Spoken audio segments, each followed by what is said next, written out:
Hello everyone, and welcome back to our channel, where we learn English through simple and exciting stories.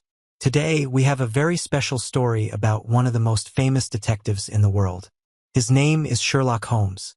Sherlock is very smart, and he solves difficult mysteries.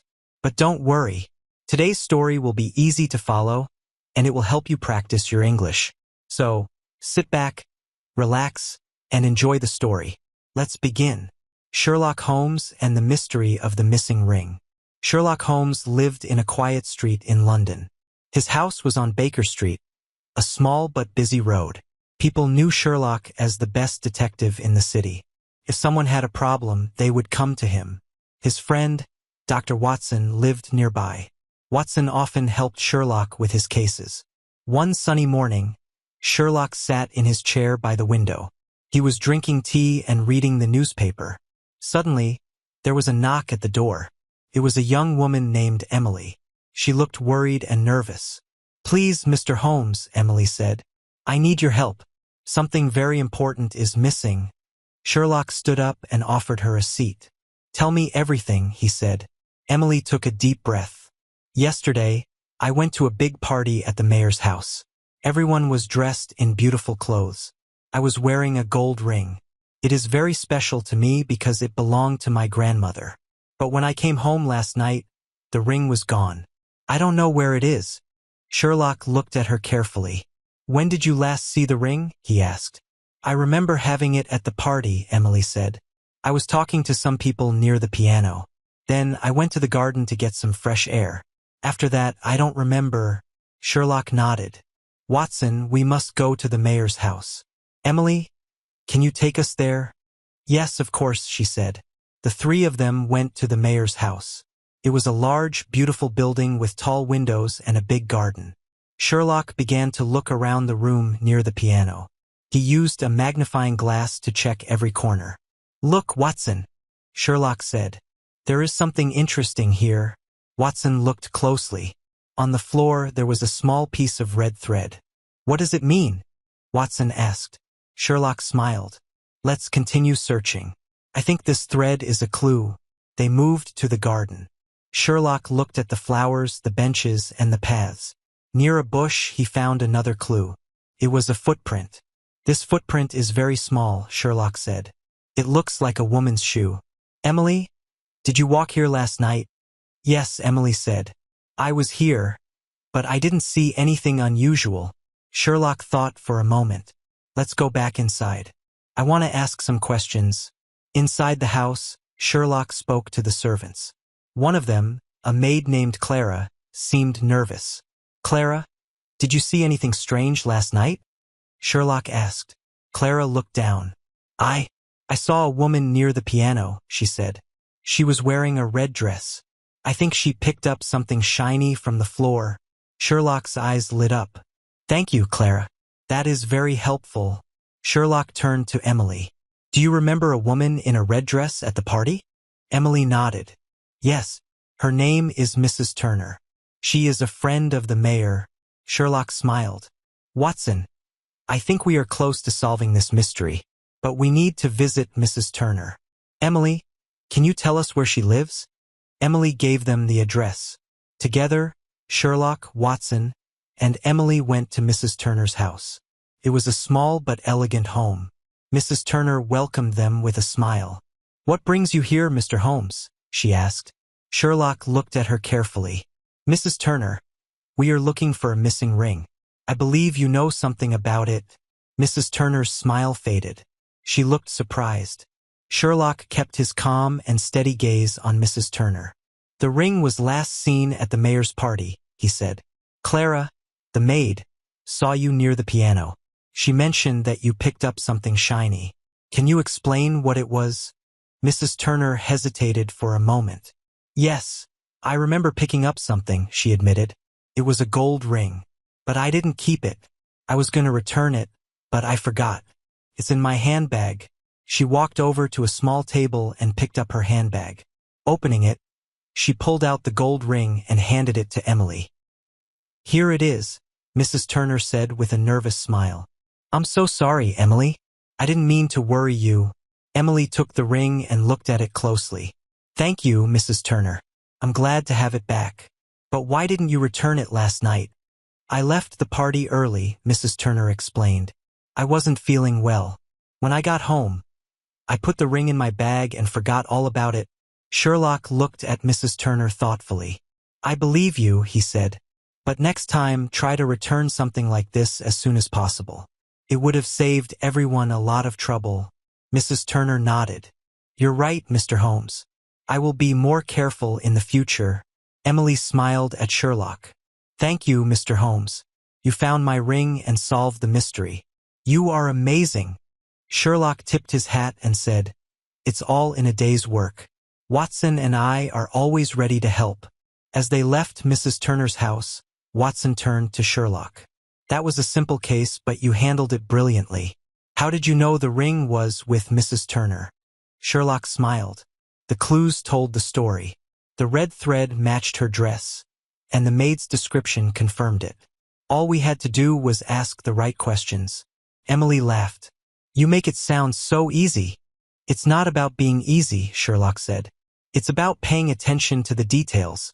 The three of them walked back to Baker Street, feeling happy and satisfied. Emily promised to take better care of her ring, and Sherlock and Watson prepared for their next adventure. As they walked back to Baker Street, Sherlock seemed deep in thought. Watson, curious as always, asked, You seem unusually quiet, Sherlock. Is something bothering you about this case? Sherlock stopped and looked at Watson and Emily. There is one detail that still troubles me, he said. Mrs. Turner's explanation was reasonable, but something about her story doesn't feel right. Emily looked worried. What do you mean, Mr. Holmes? She gave the ring back. Isn't the case solved? Sherlock shook his head slightly. Sometimes, Watson, solving a case means asking why something happened, not just how. Why would Mrs. Turner keep the ring, even by accident? And why was Clara, the maid, so nervous when she mentioned the red dress? Watson frowned. Do you think there's more to this? I do, Sherlock replied. But we need more evidence before making any accusations. Let's head back to Baker Street for now. I need to think. Back at Baker Street. Once they arrived, Sherlock sat in his armchair, lighting his pipe as he often did when pondering a problem. Watson and Emily watched him in silence, waiting for him to speak. Emily, Sherlock said suddenly, do you trust Clara, the maid? Emily looked surprised. I don't know her very well. She works for the mayor. She's always been polite, but I can't say I know her personally. Sherlock nodded. Interesting. And do you remember if Clara was wearing anything unusual last night? Emily thought for a moment. She was wearing her uniform as always. But now that you mention it, I remember seeing her in the garden for a moment. She looked like she was in a hurry. Sherlock smiled faintly. Thank you, Emily. That is helpful. I think I know what's going on. But we need to act quickly. Watson raised an eyebrow. What are you planning, Sherlock? Watson, get your coat.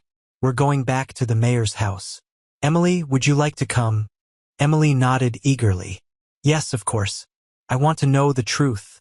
Back at the mayor's house. When they arrived at the mayor's house, Sherlock asked to speak to Clara. The maid appeared, looking nervous again.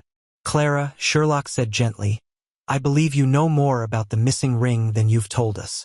Please, tell the truth. What happened at the party? Clara hesitated, wringing her hands. Finally, she said, I didn't mean to lie, Mr. Holmes. I saw Mrs. Turner pick up the ring, but I also saw her drop it again when she went to the garden. I picked it up and put it in my pocket, thinking I would return it later. But when I heard you were investigating, I got scared. I gave it back to Mrs. Turner and asked her to return it instead. Emily gasped. So the ring was with you first? Clara nodded, tears in her eyes. I'm so sorry, Miss Emily. I didn't mean to cause so much trouble. I just didn't know what to do. Sherlock nodded thoughtfully. I see. Thank you for telling the truth, Clara. It's always better to be honest, even if it's difficult. Clara looked relieved. Thank you for understanding, Mr. Holmes. I won't make a mistake like this again. Sherlock turned to Emily. Well, now we know the full story. The ring went from you to Mrs. Turner, then to Clara, and back to Mrs. Turner. Quite an adventure for one small ring. Emily smiled. Yes, but I'm glad to have it back. Thank you, Mr. Holmes, for solving this mystery. Sherlock tipped his hat. It's my pleasure. Remember, Emily, every case, no matter how small, teaches us something new. Watson chuckled. And it seems this case taught us all a little about honesty and responsibility. Sherlock smiled. Indeed, Watson. Now let's head back to Baker Street. Who knows what mystery will come next? Sherlock, Watson, and Emily left the mayor's house. The mystery finally resolved. As they walked back to Baker Street, Emily spoke. Mr. Holmes, you are truly amazing. You don't just solve mysteries, you understand people and help them do the right thing. Sherlock smiled modestly. The real goal of solving a mystery is not just to find the answer, but to make sure everyone involved learns something valuable. Watson chuckled. And sometimes, it's as simple as helping people see the importance of honesty. When they reached Baker Street, Emily turned to Sherlock and Watson. Thank you again for everything. I'll always remember this day and take better care of my ring from now on. Sherlock tipped his hat. Take care, Miss Emily. And remember, life is full of mysteries. Always observe, think, and act wisely. Emily waved goodbye and walked away, feeling grateful and inspired. Sherlock and Watson entered their cozy home. Watson sat down with a sigh. Well, Sherlock, another case solved. What now? Sherlock picked up his violin and began to play a soft, calming tune. Now, my dear Watson, we rest and wait for the next mystery to find us. It always does. The music filled the room, and for a moment, all was peaceful on Baker Street. But both men knew it wouldn't stay quiet for long. Somewhere in London, another mystery was waiting for the great detective. And there you have it, the mystery of the missing ring solved by Sherlock Holmes. I hope you enjoyed the story and learned some new English words along the way. Remember, every story teaches us something valuable, just like this one. If you enjoyed this video, don't forget to like, comment, and subscribe to our channel for more exciting stories and English lessons. And tell us in the comments, what would you have done if you were in Sherlock's shoes? Thank you for watching, and I'll see you in the next video. Until then, keep learning, keep practicing, and most importantly, keep having fun with English.